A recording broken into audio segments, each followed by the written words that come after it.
আল্লাহ রাব্বুল আলামিন বলেন ওয়া বিকুম মিন নি'মাতিন ফামিনাল্লাহ সুম্মা ইযা মাসসাকুমুদ দুররু ফাইলাইহি তাজআরুন। আল্লাহ রাব্বুল আলামিন বলেন তোমাদের কাছে যে সমস্ত নিয়ামত রয়েছে তা একমাত্র আল্লাহর পক্ষ থেকে এসেছে। এরপর তোমাদেরকে যখন কল্যাণ স্পর্শ করে তখন তার ওই নিকট কান্নাকাটি করো। আল্লাহ রাব্বুল আলামিন বলেছেন তোমাদের কাছে যে সমস্ত নিয়ামত গুলো আসে, আমাদের কাছে যতগুলো নিয়ামত আছে, নিয়ামত আসে কার পক্ষ থেকে? আল্লাহর পক্ষ থেকে। আর অকল্যাণ কিছু গজব যদি এসে যায়, সেই গজব আসে কার কাছে? আল্লাহর পক্ষ থেকে আসে।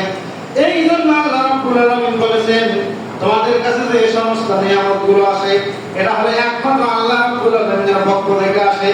এরপরে তোমাদেরকে যখন অকল্যাণ স্পর্শ করে বিপদ চলে আসে, তখন যখন কোনো বান্দা আমাদের কাছে বিপদ চলে আসে, আল্লাহ রাব্বুল আলামিন বলেছেন ওই বান্দা আমাদের যদি আমার কাছে কান্নাকাটি করে, আমার কাছে চাওয়া শুরু করে দেয়, আমি আল্লাহ রাব্বুল আলামিন ওই বান্দা বান্দির চাহিদাগুলো পূরণ করে দিয়ে দেয়। তাহলে যদি চাইতেই হয় চাবো কার কাছে? আল্লাহর কাছে। যদি কামতেই হয় কামবো কার কাছে? আল্লাহর কাছে। কষ্টের সময় যদি আল্লাহ রাব্বুল আলামিনের কাছে চাইলেই কষ্ট মোচন করে দিতে পারে, সুখ আসলে সেই আল্লাহকে ভুলে যাওয়ার কোনো অপশন আছে? নাই।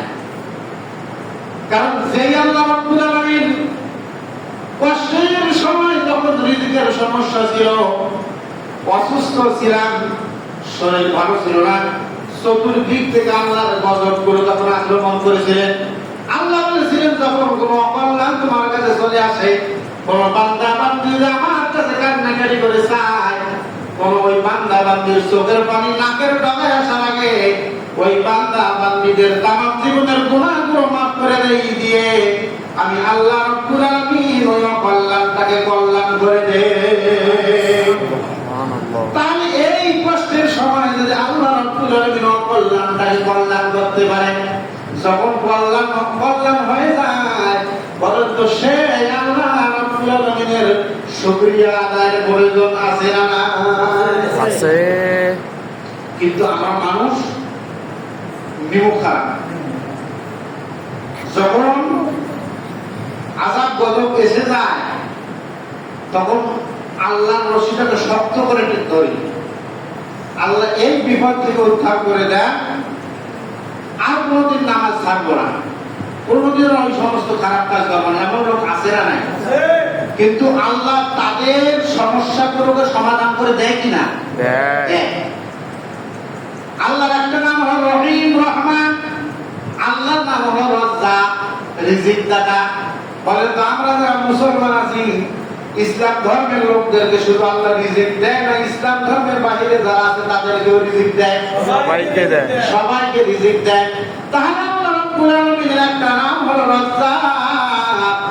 এই রাজ্জাক নাম থাকার কারণে যে ব্যক্তি তার গোলামি করে, তার কাছে মাথা নত করে, তার ইবাদত করে, তার হুকুম পালন করে, তার দেওয়া জীবন বিধান মোতাবেক জীবন পরিচালনার চেষ্টা করে, সেই বান্দাকে যতটুকু পরিমাণ নিয়ামত আল্লাহ দেয়, আর যে ব্যক্তি তার নিয়ামত আদায় করে না, শুকরিয়া আদায় করে না, তার ইবাদত করে না, বলেন তো ওই ব্যক্তিকে আল্লাহ রাব্বুল আলামিন তার নিয়ামত দেন কি দেন না? অবশ্যই দেন। এখন